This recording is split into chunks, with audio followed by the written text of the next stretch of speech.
ఇక ఏపీలో ఎన్నికల హడావిడి మొదలైంది. గెలుపే లక్ష్యంగా అన్ని పార్టీలు సిద్ధమవుతున్నాయి. ఎంతమంది పార్టీని వీడినా పార్టీకి వచ్చే నష్టమేమీ లేదన్నారు వైసీపీ వినుకొండ ఎమ్మెల్యే బొల్లా బ్రహ్మనాయుడు. ఇక నరసరావుపేట ఎంపీ స్థానానికి బలమైన నాయకుడిని ఎన్నుకున్నందుకు ఎమ్మెల్యే బొల్లా వినుకొండ నియోజకవర్గంలో గతంలో ఎన్నడూ లేని అభివృద్ధి కార్యక్రమాలు చేశామంటున్న ఎమ్మెల్యే బ్రహ్మనాయుడుతో మా ప్రతినిధి శ్రీనివాస్ ఫేస్ టు ఫేస్. ఆంధ్రప్రదేశ్లో ఎన్నికల హడావుడి ప్రారంభమైంది. ప్రతి నియోజకవర్గంలోనూ తెలుగుదేశం, జనసేన, వైఎస్ఆర్సీపీ పార్టీ ప్రతి ఒక్కళ్ళు గెలుపు మాదంటే మాదంటూ కూడా ప్రచారంలో హోరెత్తటమే కాకుండా గెలుపుపై ధీమా వ్యక్తం చేస్తున్నటువంటి పరిస్థితి కనపడుతుంది. అయితే ముఖ్యంగా చూసినట్లయితే గనక ఇప్పటికే రాజకీయ పార్టీలన్నీ కూడా వారి వారి వ్యూహాల కూడా సిద్ధం చేసుకోవడం జరిగింది. ప్రస్తుతం మనం పల్నాడు జిల్లాలో వినుకొండ నియోజకవర్గంలో ఉన్న వినుకొండ నియోజకవర్గ వైఎస్ఆర్సీపీ పార్టీ సిట్టింగ్ ఎమ్మెల్యే అలానే వైఎస్ఆర్సీపీ పార్టీ అభ్యర్థిగా ఉన్నటువంటి బొల్లా బ్రహ్మనాయుడు గారు ఉన్నారు. వారిని అడిగి వారి మాటల్లో తెలుసుకునే ప్రయత్నం చేద్దాం. సార్, పల్నాడు జిల్లాలో ఒక పార్లమెంటు 7 అసెంబ్లీ స్థానాలన్నీ కూడా తెలుగుదేశం పార్టీ గెలుచుకుంటుంది అంటూ కూడా జీవీ ఆంజనేయులు గారు అంటున్నారు. మీ పార్టీ నిజంగా ఏమి ఖాతా తెరవదా? ఈరోజు జీవీ ఆంజనేయుల గురించి ఈ వినుకొండ నియోజకవర్గంలో ఆయన గెలిచే పరిస్థితి లేదు. ఆయన ఎక్కడో ఉన్న జిల్లా మొత్తం మేము గెలుచుకుంటామని గెలవమని ఆయన్ని గెలవడానికి ప్రజలందరూ ఇంత అసమర్థత ఎమ్మెల్యే కానీ ఈ వినుకొండ నియోజకవర్గంలో గతంలో ఎమ్మెల్యేగా 10 సంవత్సరాలు చేసి అంత అసమర్థత ఎమ్మెల్యేనే పేరు తెచ్చుకున్న అతను జీవీ ఆంజనేయులు.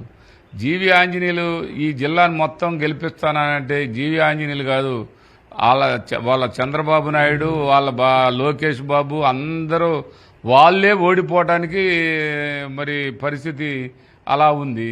వాళ్ళు గెలవమని ముందు ఆ చంద్రబాబు నాయుడిని, లోకేష్ని ఇక్కడ ఈ జిల్లా పార్టీ ప్రెసిడెంట్ గారిని ఆయనే గెలిచేదానికి అవకాశం లేదండి.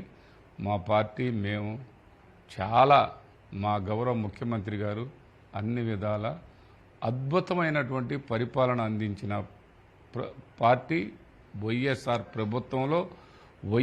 ప్రభుత్వంలో ముఖ్యమంత్రి గారు చేసినటువంటి అభివృద్ధి, సంక్షేమం బ్రహ్మాండంగా జోడు గుర్రాల్లాగా పరిగెత్తిస్తున్నటువంటి పరిస్థితి. ఈరోజు పల్నాడు జిల్లాలో పూర్తి స్థాయిలో ఒక్కటంటే ఒక్కటి కూడా ఆ తెలుగుదేశం పార్టీ వాళ్ళకు గెలుచుకునే పరిస్థితి లేదన్న సంగతి చిన్న పిల్లాడిని అడిగినా చెప్తారు. అంటే మీ వైసీపీ పార్టీ వాళ్ళు అధికారాన్ని అడ్డం పెట్టుకుని దౌర్జన్యం చేస్తున్నారు, కర్రలతో రోడ్డు మీద తిరుగుతున్నారు, అక్రమ కేసులు బలాయిస్తున్నారు అంటున్నారు. నిజమేనా? ఇప్పుడు వాళ్ళ భాష, ఇవాళ తెలుగుదేశం పార్టీ వాళ్ళు చేస్తున్నటువంటి ఆ మాటలు, వాళ్ళు చేస్తున్నటువంటి రుబాబు, వాళ్ళు చేస్తున్నటువంటి గ్రామాల్లో అలజడులు సృష్టించి, అల్లర్లు సృష్టించి, వాళ్ళేదో ప్రజల్ని భయభ్రాంతులు చేసి మేము ఓటేపించుకుంటామని వాళ్ళు అనుకుంటున్నటువంటి వాళ్ళు కర్రలో తీసుకుంటుంది, వాళ్ళు కత్తులు తీసుకుంటామంటుంది, వాళ్ళు మేము ఓట్లకు రానియమంటుంది, వాళ్ళు మేము ఎక్కడ కూడా ఎప్పుడు కూడా అలాంటి ఆలోచన కానీ అలాంటి అభిప్రాయం కానీ మా పార్టీకి కానీ మా ముఖ్యమంత్రి గారు కానీ ఎక్కడా లేదండి. రానున్న ఎన్నికల్లో గెలిపే లక్ష్యంగా ముందుకెళ్తాం. గత 10 సంవత్సరాల్లో జీవీ ఆంజనేయులు చేసిన దానికంటే రెట్టింపు అభివృద్ధి చేసి చూపాను. వినుకొండ అంటే బ్రహ్మనాయుడు అంటే అభివృద్ధి అనే విధంగా చేశానంటూ కూడా వినుకొండ ఎమ్మెల్యే బ్రహ్మనాయుడు గారు చెబుతున్నారు. ముఖ్యంగా చూసుకుంటే రానున్న ఎన్నికల్లో తెలుగుదేశం పార్టీ నషాపేట పార్లమెంటు పరిధిలో ఖాతా తెరవకుండా ఉంటుంది, అన్ని వైసీపీ విజయం సాధిస్తుందంటూ కూడా ధీమా వ్యక్తం చేస్తున్న పరిస్థితి. Camera person Srinivas, BRK news, Palnadu జిల్లా నుంచి.